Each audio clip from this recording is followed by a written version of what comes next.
کہ ایک خاتون آپ صلی اللہ علیہ وسلم کے پاس آئیں اور انہوں نے آ کر کہا، اللہ کے رسول، میں اپنے آپ کو آپ کے لیے پیش کرتی ہوں، یعنی میں یہ چاہتی ہوں کہ آپ مجھ سے نکاح فرمائیں، اور اگر آپ کو بھی رغبت ہے تو میں حاضر ہوں، آپ نکاح فرمائیں مجھ سے اور مجھے اپنے حرم میں داخل فرمائیں۔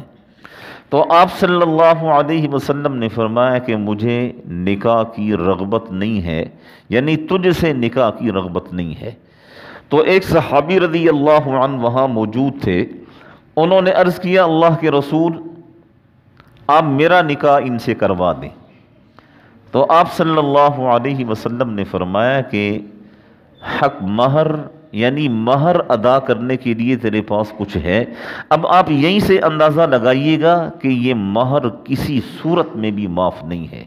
کبھی بھی یہ غلطی مت کیجئے گا کہ کاغذات میں آپ تو اتنا زیادہ لکھوا دیں اپنا ناک اونچا کرنے کے لیے، اور پھر قیامت تک آپ وہ حق مہر ادا نہ کر سکیں۔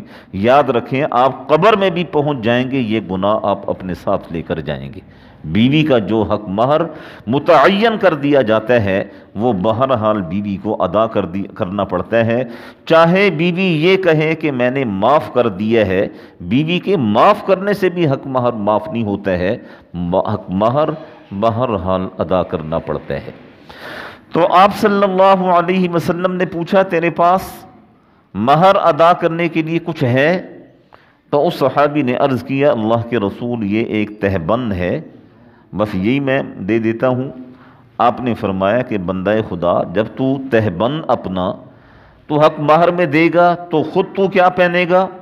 خود تو بالکل ننگا ہو جائے گا۔ تو اس صحابی نے عرض کیا، اللہ کے رسول، میرے پاس اور تو کچھ بھی نہیں ہے۔ آپ نے فرمایا، دیکھ تو صحیح، ادھر ادھر دیکھ، گھر میں دیکھ، کونے کھدروں میں دیکھ، کہیں نہ کہیں سے کوئی نہ کوئی چیز نکل ہی آئے گی۔ تو اس صحابی نے عرض کیا، نہیں نہیں اللہ کے رسول، کچھ بھی نہیں ہے۔ آپ نے فرمایا، بندہ خدا، دیکھ تو صحیح، کہیں سے کوئی لوہے کی انگوٹھی نکل آئے، وہی حق مہر میں دے دے۔ تو اس صحابی نے کہا، اللہ کے رسول، میرے پاس کچھ بھی نہیں ہے سوائے اس چادر کے۔ تو آپ نے فرمایا، کیا تجھے قرآن آتا ہے؟ اس صحابی نے عرض کیا، جی اللہ کے رسول، قرآن کا کچھ حصہ مجھے یاد ہے۔ تو آپ نے فرمایا، اپنی بیوی کو قرآن کی کچھ صورتیں یاد کروا دے، میں تیرے لیے یہی قرآن کی صورتیں حق مہر متعین کرتا ہوں۔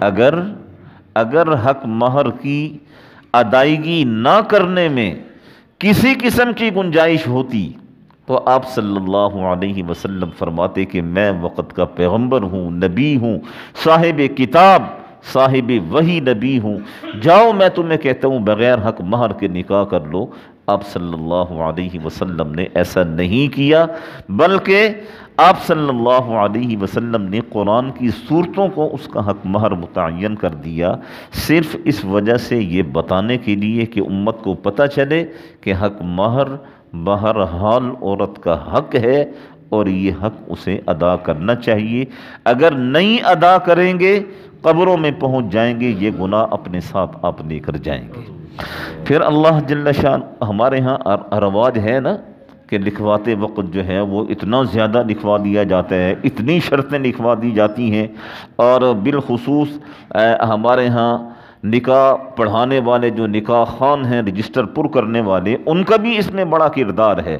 بالکل غلط سمت پر لڑکی والوں کو اور لڑکے والوں کو لے کر جاتے ہیں، اور اتنی شرطیں لکھوا دیں گے جو لڑکی والوں کے لیے بھی اور لڑکے والوں کے لیے بھی مستقل ایک عذاب بن جائے گا۔ دیکھیے، جب آپ نے اپنے جگر کا ٹکڑا کسی کے حوالے کر دیا ہے، کسی کے نکاح میں آپ نے دے دیا ہے، اب شرائط کا کیا معنی؟ یعنی آپ کو اللہ کی ذات پر یقین نہیں ہے، آپ شرائط پر یقین کر رہے ہیں کہ یہ بھی ہو جائے گا، یہ بھی ہو جائے گا۔ اگر اس نے خدا نخواستہ طلاق دے دی تو لڑکے والے اتنا پیسہ ادا کریں گے۔ ابھی لڑکی اپنے گھر پہنچی نہیں ہے اور آپ کی زبان پر طلاق کا لفظ ابھی سے آ گیا، آپ نے ابھی سے خدشات کا اظہار کرنا شروع کر دیا۔ یاد رکھیں، ایسا نہ کیا کریں۔ نکاح فارم میں جتنی شرائط لکھوائیں گے اتنے آپ دل کے اندر پھنستے چلے جائیں گے۔ جب اپنی بچی کا رشتہ آپ نے دے دیا ہے بس پھر اللہ کی ذات کے اوپر یقین رکھیں اور توکل رکھیں، اور اللہ کی ذات پر یقین اور توکل کر کے آپ اپنی بیٹی کا عقد اور نکاح کر دیں اور معاملات اللہ کے اوپر چھوڑ دیں۔